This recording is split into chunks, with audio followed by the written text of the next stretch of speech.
আসসালামু আলাইকুম। আমি doctor Mohammad Ferdous Alam, Satkania diabetes general হসপিটালের একজন চিকিৎসক। আমার বাড়ি সাতকানিয়া এসি ইউনিয়নে। আমি প্রতি শনিবার সাতকানিয়া ডায়াবেটিস জেনারেল হসপিটালে চেম্বার করি। সম্মানিত সাতকানিয়া লোহাগড়াবাসী, পবিত্র মাহে রমজান মাস উপলক্ষে ডায়াবেটিস রোগীদের করণীয়। আমাদের অনেক ডায়াবেটিস রোগী জানতে চায় রমজান মাসে রোজা রাখতে পারবে কিনা ডায়াবেটিস রোগীরা।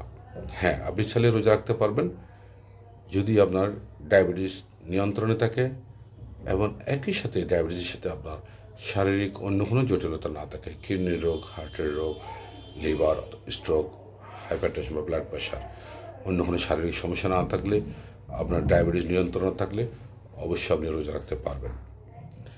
সেক্ষেত্রে আপনার পবিত্র মাহে রমজান মাস শুরু হওয়ার আগেই ডায়াবেটিস টেস্ট করে আপনার চিকিৎসকের পরামর্শ নিন। আপনার চিকিৎসক আপনাকে পরামর্শ দিবেন আপনি রোজা রাখতে পারবেন কি না অথবা পারবেন না। একই সাথে অনেকে প্রশ্ন করেন রোজা রেখে ডায়াবেটিস টেস্ট করলে রোজা ভঙ্গ হবে কিনা। যে না, আপনি রোজা রেখে ডায়াবেটিস টেস্ট করতে পারেন, এতে রোজার পবিত্রতা নষ্ট হবে না, রোজা ভঙ্গ হবে না। তবে পরীক্ষা করার উত্তম সময় হলো সেহরির পূর্বে, দুপুরবেলা, বিকেলবেলা অথবা ইফতারের 2 ঘন্টা পরে। অথবা আপনার শারীরিকভাবে আপনি দুর্বল ফিল করতেছেন, মাথা ঘুরতেছে, তখন আপনি পরীক্ষা করাবেন। পবিত্র মাহে রমজান মাস উপলক্ষে ডায়াবেটিস রোগীদেরকে আমরা ভারী কাজ করতে নিষেধ করি, বিকেলবেলা বিশ্রাম নিতে বলি, ইফতারির পরে তেলে ভাজা খাবার পরিহার করতে বলি, ডোবানো তেলে ভাজা খাবার পরিহার করবেন।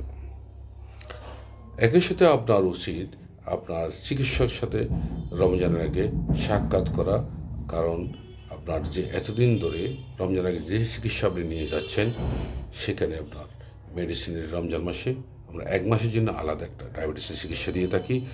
ডোজ অ্যাডজাস্টমেন্ট করতে হয়, সেটা আপনার ডায়াবেটিসের রিপোর্টের উপর নির্ভর করে। সেই জন্য আপনার উচিত আপনি খালি পেট এবং খাওয়ার 2 ঘন্টা পরে পারলে গড় সহ HbA1c সহ টেস্ট করে আপনার চিকিৎসকের পরামর্শ নেওয়া, আপনার মেডিসিন অথবা ইনসুলিন ডোজ অ্যাডজাস্টমেন্ট করা।